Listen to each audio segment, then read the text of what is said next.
Gading. 5 minit Sri Gading. Assalamualaikum warahmatullahi wabarakatuh. Terima kasih Tuan Speaker. Pertama sekali, Sri Gading menyokong akta ini. Dan apabila kita bincangkan tentang ariu-riu perkhidmatan Parlimen, disebut oleh Pak Buntar tadi, klaim tak dapat daripada bulan 11, 12. Sebab tu kita kena pindah. Sebab tu kita kena tukar.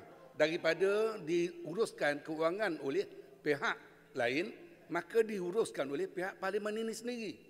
Itu sepatutnya. Jadi jangan lepas ni tak nak sokong. Itu yang pertama. Yang kedua, bila Pak Buta kata nak tukar kerajaan, cukup-cukuplah. Zaman dulu, rakyat melihat bahawa pertukaran Parlimen disebabkan oleh langkah yang tidak sehat, akhirnya Parlimen pun tak bersidang, ditutup, takut. Tapi Perdana Menteri kita pada hari ini berani buat pindaan yang menyebabkan, kalau kita lihat, bukan sahaja pindaan yang telah 33 tahun berhenti. Sri Gading, bagi laluan. Hari ini dia buat. Tak. Kamu bercakap, saya tak contoh pun. Kita dengar dengan baik. Bagi kita bercakap, itu baru adil. Itu tak adil. Awak bercakap.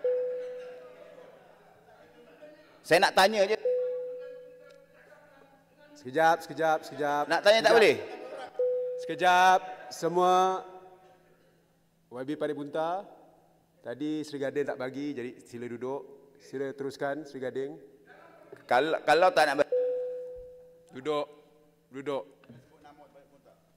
Dalam pertemuan di antara Ketua WIP dan Ketua Pembangkang, apa permintaan pembangkang dalam masa pertemuan dengan Tuan Sri Speaker? Dia minta pembangkang mesti ada dalam jawatankuasa ni. Perdana Menteri dah berikan laluan. Ada 2 orang. Termasuk juga daripada senator. Jadi ini memberikan ruang kepada kita sebenarnya bagaimana keterbukaan reformasi yang dibuat. Walaupun pihak pembangkang tak undi, berkecuali dan sebagainya. Itu menunjukkan bahawa mereka telah, yang istilahnya mati akal lah nak tokok. Itu antara bendanya. Tuan Speaker, perkara yang seterusnya berkaitan dengan yang dinyatakan oleh pihak tertentu menyatakan bahawa kenaikan pangkat tidak berlaku. Sri Gading mencadangkan supaya kaki tangan kerajaan ataupun ahli parlimen ataupun kaki tangan dalam majlis ini, di bawah peruntukan perkhidmatan parlimen ini, kaki tangannya dibuat seperti mana guru. Di mana guru ada time base. Jadi dia tidak akan berlaku ketidaknaikan pangkat ataupun tangga gaji dia. Kalau dia tak naik ketua pun, tapi tangga gaji dia terus bergerak sampai ke jusa dan sebagainya. Kerana itu yang berlaku dalam perkhidmatan sebagai guru.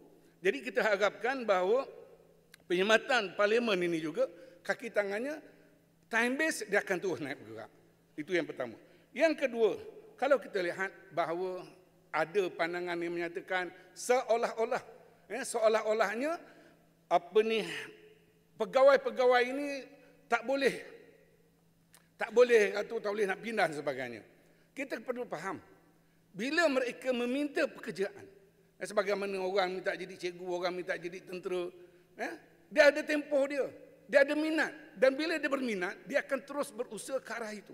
Dan inilah satu perkara yang baik kepada kita, kerana kita perlukan di dalam parlimen ini orang yang betul-betul mahir, orang yang betul-betul kompeten dan profesionalnya itu bertingkat kerana keyakinan dia, keinginan dia dan kesungguhan dia sebagaimana yang diceritakan oleh SDR masa bujang dulu tu.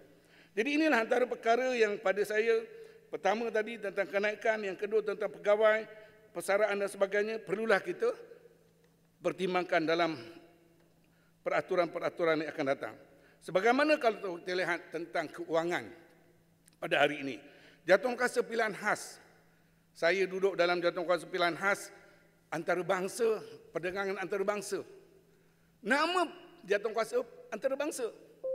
Sepatutnya pergilah keluar negara dengan bajet daripada parlimen. Tapi parlimen cuma ada 2 juta yang diberi peruntukan.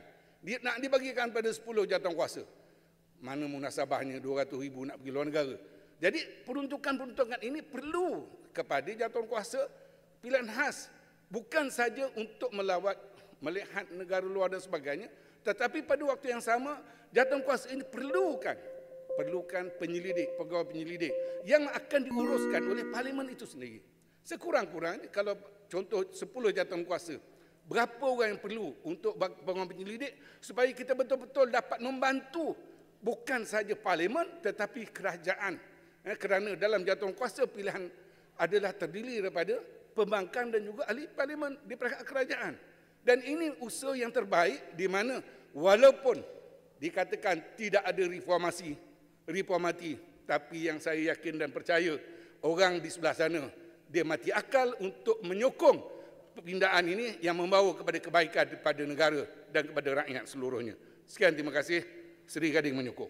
Terima kasih Yang Berhormat.